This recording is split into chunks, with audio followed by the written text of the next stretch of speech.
I've learned about my family, it's that favoritism runs deep. I wouldn't say I had a terrible childhood, but growing up, they always lied, manipulated, and drained me, all while indulging themselves without a second thought. When I finally exposed them, they played the victims, acting as if I was the villain for refusing to be used any longer. The betrayal, the entitlement, the sheer audacity, it makes my blood boil. Family should mean love and loyalty, not selfishness and deceit. I'm Daniel, 28 years old, and if there's one thing I know for sure, it's that in my family, fairness was never part of the equation. I wouldn't say my childhood was tragic, but it was made painfully clear from an early age that I was an afterthought.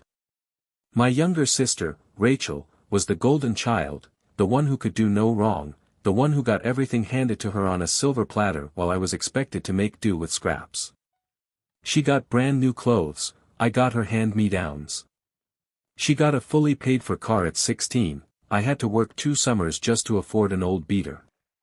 She got to find herself well into adulthood, hopping from one failed endeavor to the next, while I was expected to have my life together by 18. But I wasn't bitter, I had made peace with it. I worked hard, built my own life, and learned to depend on no one. While Rachel stayed under our parents' roof, living in a bubble of entitlement, I built my independence. And yet, no matter how much I distanced myself, I was still their safety net, the one expected to pick up the pieces when things fell apart. But that was about to change. I should have seen it coming. The warning signs had been there for years, but I ignored them, convincing myself that maybe, just maybe, things would be different this time. That my family, despite all their favoritism and entitlement, wouldn't take it that far. But they did. And the betrayal hit harder than I could have ever imagined. It started with a casual dinner at my parents' house. They had invited me over, and against my better judgment, I went. The atmosphere was off from the moment I stepped inside. My mom was overly sweet, my dad uncharacteristically quiet, and Rachel wouldn't even look at me. I didn't know what was coming, but my instincts told me it wasn't good. Then, over a plate of spaghetti, my mother dropped the bomb. "So, Daniel," she began, setting her fork down carefully, as if what she was about to say required delicate handling. "Rachel is going to be moving into your apartment for a little while." I froze. I thought I had misheard. But no, she continued speaking, explaining it like it was the most natural thing in the world. "She's been struggling, you know, and since you have that big place all to yourself, it just makes sense." I couldn't believe what I was hearing. My apartment. My space that I worked tirelessly to afford, that I built for myself without their help. And now, they were just giving it away to Rachel, as if it was theirs to offer. I glanced at my dad, expecting some form of reason, but he simply nodded. "It's the least you can do for your sister," he added, as if I owed her anything. Rachel, finally speaking, had the audacity to smirk. "It's just for a few months," she said, feigning innocence. "I'll even help out with stuff around the place." I wanted to laugh. Help? Rachel didn't know the meaning of responsibility. My stomach twisted as I realized what this really was, yet another case of my parents bending over backward for their perfect daughter while treating me like an afterthought. But this time, I wasn't going to let it slide. I sat there, chewing my food slowly, letting their words sink in. They actually thought this was happening. That I would just roll over and let Rachel waltz into my apartment, treating it like her personal crash pad while I, moved to the couch. Paid for everything. I could already see it in my mother's eyes, the expectation, the assumption that I would just comply like I always had. Rachel, meanwhile, looked smug, as if she had already won. She was probably picturing herself redecorating my space, turning my living room into her personal yoga studio, stuffing my fridge with overpriced organic nonsense, and treating my home like an Airbnb she never had to pay for. I let the silence stretch. I wanted them to feel it, to sit in their own audacity for a moment before I responded. Then, I smiled. "Sure," I said, nodding. The room relaxed. My mother beamed, my father let out a breath like he had been bracing for an argument, and Rachel, God, Rachel had the nerve to look triumphant, like she had pulled off some masterful manipulation. I almost laughed. They really thought I was that easy to control. Great, my mother said, already shifting gears. We were thinking this weekend. This weekend works perfectly, I cut in smoothly. Just let me know what time, and I'll be there. Rachel's smirk widened. Yeah, I don't have too much stuff anyway. Mostly clothes and a few boxes. I nodded again, playing my part. Sounds good. The truth? I hadn't been living in that apartment for weeks. I had already moved, sold the place, signed the papers. My name was off the lease, and a new tenant had taken over. But I wasn't going to tell them that. No, I was going to let them find out the hard way.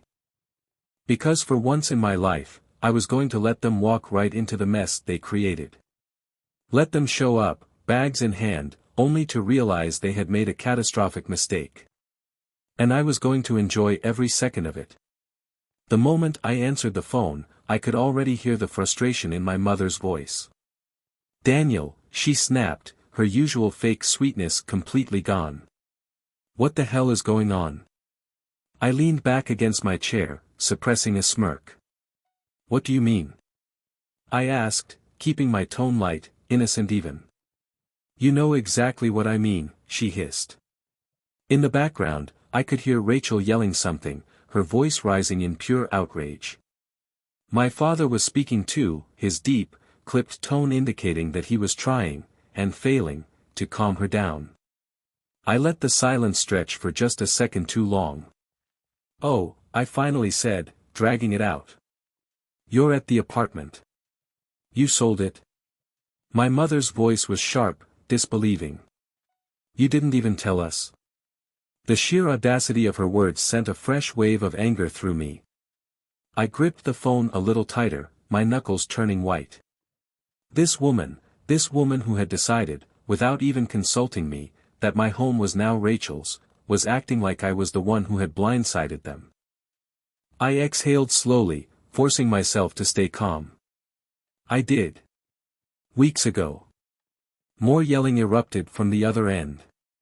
Rachel was losing it, probably making a scene in front of the new tenant, I imagined, was standing there utterly baffled at why these random people were at their door demanding entry. You promised Rachel she could move in, my mother spat. I laughed. I actually laughed. Did I? I said, shaking my head. Because I don't remember ever saying that. You sat at dinner and agreed. Oh, I agreed, I said, my patience snapping. I agreed because I knew you'd do exactly what you did, make decisions for me, assume I'd go along with it, because that's what you've always done. And I let you. Because for once, I wanted to see what would happen when you hit a wall instead of me being the one to take the fall. Silence. Then, my mother's voice, trembling with rage. You're selfish, Daniel. No, I said coldly. I just finally learned to stop letting you walk all over me. I expected the fallout to come swiftly, but I underestimated just how unhinged my family could be when they didn't get their way. Within hours, my phone became a battlefield of incoming calls, voicemails, and desperate text messages. I ignored them at first, letting them stew in their own frustration. But when Rachel's name flashed across my screen for the 10th time, I decided to pick up, if only to see how deep their delusion truly ran. You absolute piece of. Rachel, I interrupted smoothly, leaning back in my chair. I'd appreciate it if we kept this civil. Civil, she shrieked. You think this is civil? You lied to us. You let Mom and Dad believe I'd be moving in, and now I'm standing here like a complete idiot with all my stuff, and some stranger is telling me I don't live here. I had to bite back a laugh. The image of Rachel standing outside my former apartment, throwing one of her infamous tantrums, was almost too good. That sounds rough, I said, feigning sympathy. But I don't see how that's my problem. You made it your problem the second you let us believe I was moving in. You made assumptions, I corrected. And that's not the same thing. If you had bothered to ask me, instead of assuming I'd just roll over like I always do, you might have known I sold the place weeks ago. Rachel let out a strangled noise, half growl, half frustrated sob. You know what? Fine. I don't even care about the stupid apartment. You're going to fix this. Mom and Dad already said you can let me crash at your new place until I find somewhere else. I grinned, my voice dangerously calm. Oh, did they? Well, I have news for you, Rachel.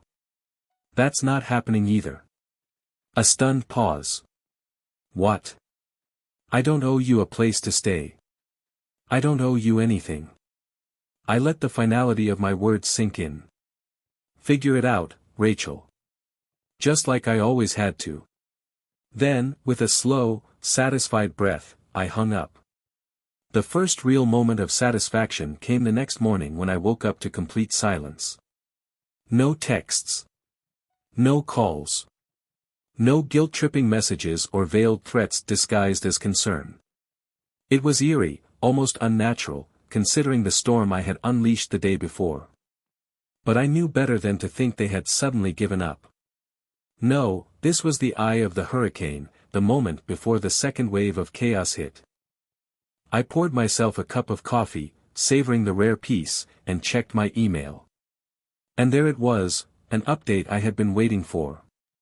The lawyer my uncle and I had consulted had just sent a formal demand letter to my parents outlining every single debt they owed.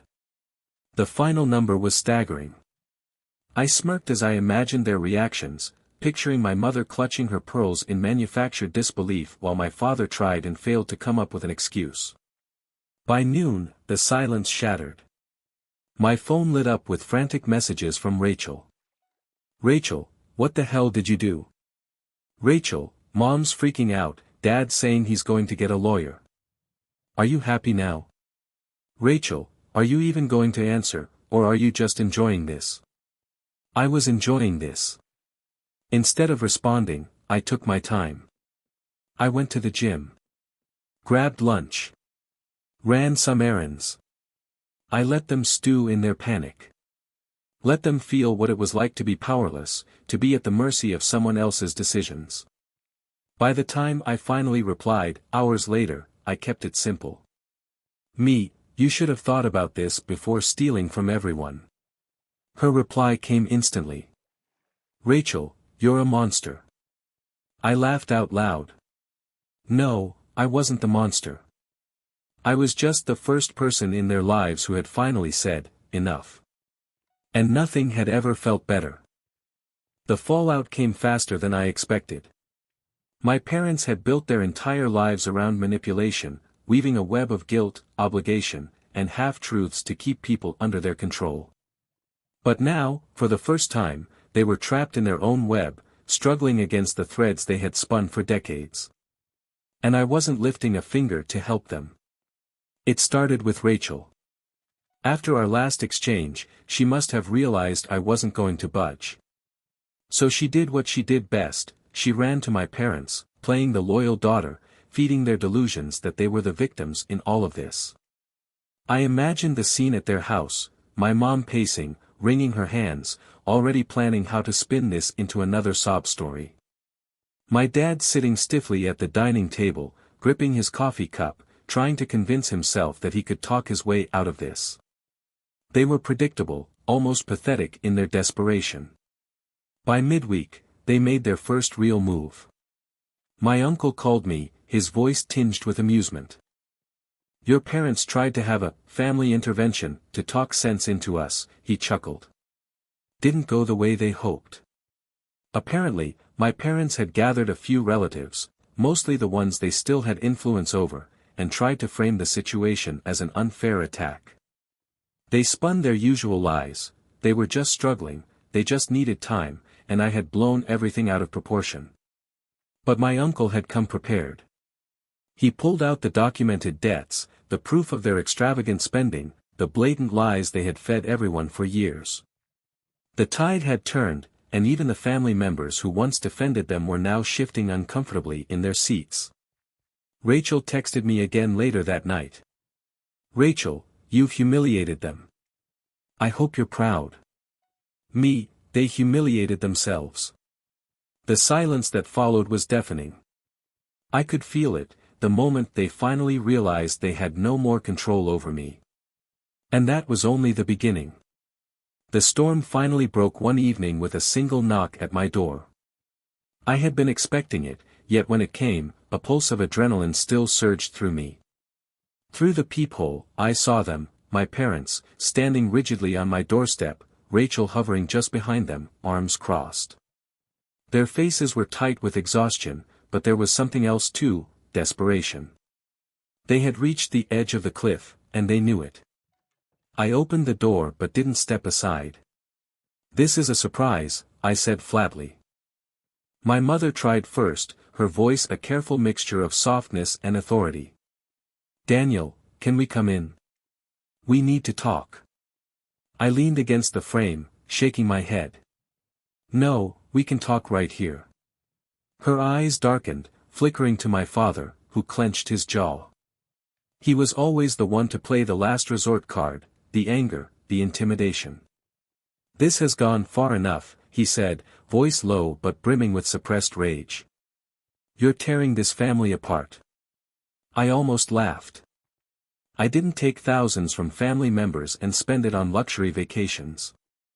"You did that all by yourself." Rachel scoffed. "God, Daniel, do you hear yourself? You're acting like you're some kind of hero. What do you even want? Revenge?" I tilted my head. "No, I want justice. I want accountability. Something none of you have ever had to deal with." For a moment, no one spoke. Then my father exhaled sharply, rubbing a hand over his face. "What will it take?" he muttered. "What do you want from us?" I folded my arms. "Simple. Pay back what you owe. Every cent. To every person." My mother bristled. "You're being unreasonable." "No," I said, my voice dangerously calm. "For once, I'm being fair." Just then, headlights swept across the driveway.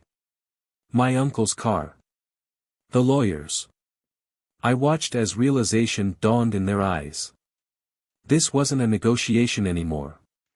This was the endgame. The fear in their expressions was almost satisfying. Justice had finally come knocking. As I watched my parents' faces pale under the harsh glow of the porch light, I knew the illusion was finally shattering. They weren't the ones in control anymore. They weren't the masterminds of manipulation, twisting reality to fit their needs. No, that power had shifted, and now they were the ones being forced to scramble for footing. The moment my uncle stepped out of his car, the tension thickened. He wasn't here to play mediator, and he certainly wasn't here to coddle them. With a folder tucked under his arm and a firm set to his jaw, he walked up to them like a man delivering a verdict. And in a way, he was. "This isn't just about money anymore," he said, his voice sharp enough to cut through the evening air. "This is about respect. About trust. You've spent years treating people like walking wallets, lying your way through life, and expecting no consequences. Well, guess what? The bill's due." My father stiffened. "You think you can threaten us?" "I don't have to threaten you, Henry," my uncle shot back, his grip tightening on the folder. "The numbers speak for themselves.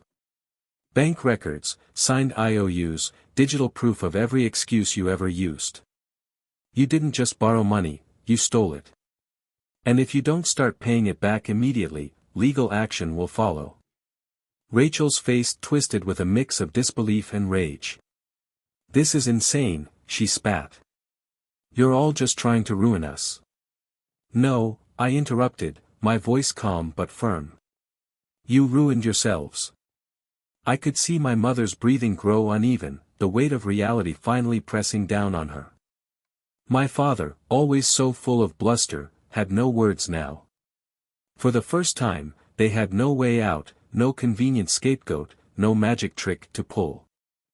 Silence stretched between us, thick and suffocating. Then, my uncle handed them the papers. "You have 2 weeks. Get the money together, or we take this to court." The moment the folder touched my father's hands, it was real. There were no more lies to spin. For once, they were the ones backed into a corner. For the first time in my life, I was free. Truly, undeniably free. As I walked away from that confrontation, my steps felt lighter, like I had finally untethered myself from the weight of expectations, guilt, and manipulation that had ruled my life for so long. I had spent years being the responsible one, the problem solver, the family's emergency fund disguised as a son. But now, the chains had been broken. I didn't owe them anything. The realization hit me in waves, each one stronger than the last. I no longer had to answer their calls with a knot in my stomach, bracing for the next demand. I wouldn't have to listen to their twisted justifications, their endless excuses, their gaslighting that tried to convince me I was the selfish one for wanting a life of my own. I was done. And it felt incredible. The next morning, I woke up to sunlight streaming through my window, in my apartment, a place that was mine alone. No longer would I worry about unwanted visitors showing up with bags in tow, expecting a place to crash. No longer would I hear guilt-ridden voicemails, their voices dripping with fake concern when all they really wanted was money. I took a deep breath and stretched, letting the peace of my own space settle over me. There was no background noise of arguments I had to mediate, no passive-aggressive comments about how I never did enough. Just silence, the kind I had fought so hard for, the kind that signified real independence. I spent that day doing things for myself. I went to my favorite coffee shop, took a long walk without checking my phone for messages I had to deal with, and even started planning a vacation, one for me, not an emergency bailout fund for people who never appreciated me. For so long, I had been the one they leaned on. Now, I was standing on my own, untouchable. I smiled to myself, feeling lighter than I had in years. This was my life now. And I wasn't looking back. The fallout was inevitable, and I was more than ready for it. For years, I had been the one carrying the weight of their problems, cleaning up their messes, and pretending that my sacrifices were just part of being a good son. But now, I had flipped the script, and they were scrambling, desperate to regain control. My phone buzzed relentlessly, calls from my mother, texts from my father, even a few guilt-tripping messages from extended family who had suddenly taken an interest in my selfish behavior. I ignored them all. It wasn't my problem anymore. The silence must have driven them insane because, a week later, they showed up at my door. I had seen it coming, I had anticipated every desperate attempt they would make. My mother's crocodile tears, my father's forced authority, the fake sincerity dripping from their voices as they tried to manipulate me one last time. And sure enough, when I opened the door, there they were. "Daniel, we need to talk," my mother said, her voice soft, pleading. "We miss you." I leaned against the doorway, arms crossed. "You miss me, or you miss what I used to do for you?" She flinched at that. My father cleared his throat, already gearing up to play the disappointed parent. "Family doesn't abandon each other, son. No matter what." I almost laughed. Now they wanted to talk about family. Now, after years of using me like a human ATM. After betraying my trust, dismissing me, treating me like an afterthought. "You're right," I said, keeping my voice calm. "Family doesn't abandon each other. That's why I stopped letting you treat me like a backup plan." My father's face darkened. My mother sniffled dramatically. I could tell they were expecting me to cave, to let them back in. But I didn't. Instead, I gave them one last glance, the kind that said everything I didn't need to say out loud. And then, without another word, I closed the door. This time, I wasn't just walking away. I was locking them out, permanently. The door clicked shut, and with it, the last remnants of their control over me. I stood there, motionless, listening as their voices faded into the distance. My mother's pleading, my father's barely contained rage, my sister's bitter muttering, it all felt like background noise now, a distant echo of a life I no longer belonged to. I had finally done it. I had freed myself. For the first time in my life, I wasn't burdened by their expectations, their manipulation, or their never-ending demands. I wasn't the safety net anymore. No longer the one they called when things went wrong, the one expected to clean up their messes while being treated as disposable.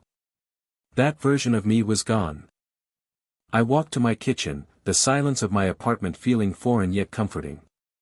I poured myself a drink, savoring the moment, the sheer weightlessness of knowing that I owed them nothing. No explanations. No apologies. No more sacrifices. The life I had built, the success I had earned, it was mine and mine alone. As I took the first sip, I felt it, relief washing over me like a long overdue storm breaking after years of suffocating heat. And then came the triumph. The undeniable, exhilarating realization that I had won.